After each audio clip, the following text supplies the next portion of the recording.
राजनीति, आंदोलन, किसान, करप्शन, गरीबी, इन सभी मुद्दों पर आवाज उठाएगा अब तक न्यूज इंडिया।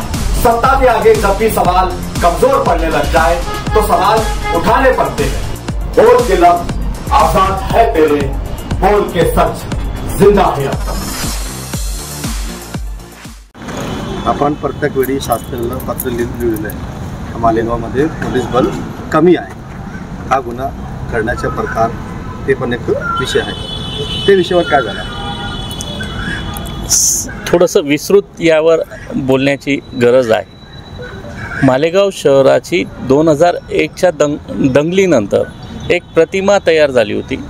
ती प्रतिमा पुसण्याचं काम 2006 आणि 8च्या बॉम्ब ब्लास्ट नंतर देखील मालेगाव शहरातल्या नागरिकांनी मोठ्या मेहनतीने केलेलं आहे। शहर कुठेतरी शांततेने नांदत आहे। शहरात कायदा सुव्यवस्था नांदावी अशी नागरिकांची खूप चांगली इच्छा आहे। मालेगावचा विकास व्हावा, मालेगावला कुठेतरी प्रगतीवर न्यावं अशी सर्व नागरिकांची अपेक्षा आहे। या अपेक्षेला शासन म्हणून या ठिकाणचे लोकप्रतिनिधी आणि राज्याचे मंत्रिमंडळ हे अपयशी ठरत आहे। मालेगाव शहरात वेळोवेळी एक कर्तव्यदक्ष अधिकाऱ्यांच्या नेमणुका व्हाव्यात अशा मागण्या सामाजिक संघटनांकडून शासनाकडे केल्या गेल्या।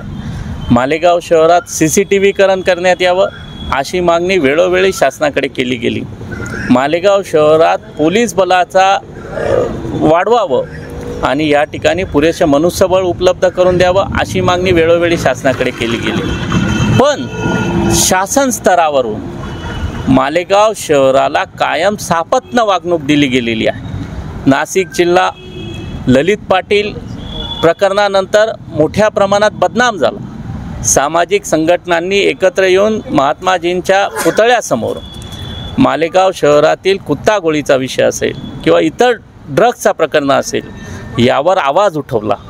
या आवाज उठवल्यानंतर शहरातील कुठेतरी जे अंमली पदार्थांची विक्री होते त्यावर अंकुश येईल अशी अपेक्षा होती, परंतु त्यावर पोलीस प्रशासन, अन्न औषध प्रशासन यांचं सपशेल दुर्लक्ष झालं आणि शहरात मोठ्या प्रमाणावर अंमली पदार्थाचं सेवन करून गुन्हेगारीत वाढ झाली।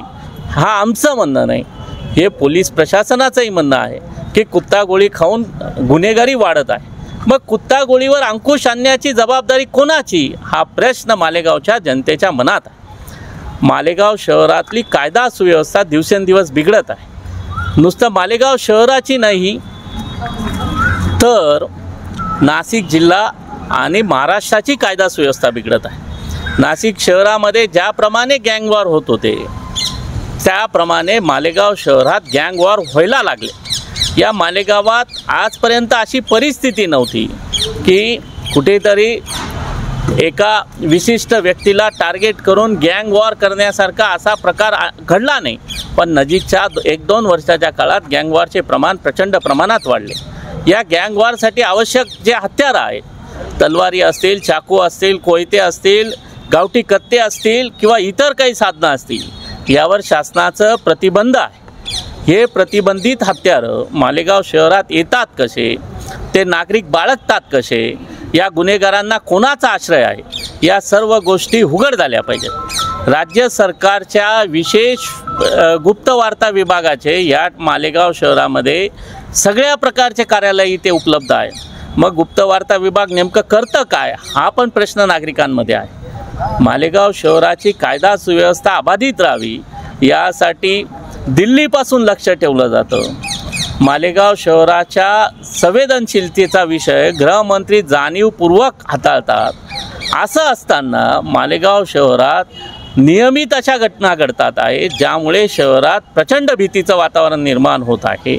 अशा घटनांवर अंकुश आणायला राज्याचे गृहमंत्री सन्माननीय देवेंद्र फडणवीस साहेब आणि नाशिक जिल्ह्याचे सन्माननीय पालकमंत्री आणि या मालेगाव बाह्य मतदारसंघाचे लोकप्रिय आमदार हे कुठे अपयशी ठरतात आहे याचं आत्मपरीक्षण त्यांनी केलं पाहिजे। मालेगाव शहराची कायदा सुव्यवस्था अबाधित राखण्यासाठी, या शहराला पुरेसं मनुष्यबळ उपलब्ध करून देण्यासाठी, या शहरातील अंमली पदार्थांची विक्री तात्काळ थांबवण्यासाठी, या शहरातली गुन्हेगारी मोडून काढण्यासाठी कठोरात कठोर कारवाई करण्याची अपेक्षा मालेगावच्या सर्वसामान्य नागरिकांच्या वतीने आम्ही माननीय महाराष्ट्र शासनाला आणि या शासनाचे प्रमुख म्हणून सन्माननीय राज्यपाल महोदयांना ही विनंती करू इच्छितो की हा शहर जर वाचवायचा असेल, या शहराची प्रगती घडवायची असेल तर राजकारण बाजूला ठेवा, राजकीय फायद्यासाठी स्टेटमेंट देणं बंद करा आणि या शहराला कुठेतरी चांगल्या प्रकारचे कर्तव्यनिष्ठ अधिकारी नियुक्त करून या शहरात, या जिल्ह्यात एक चांगलं वातावरण निर्माण करा, अशी मागणी आम्ही राज्यपालांना या माध्यमातून करू इच्छितो.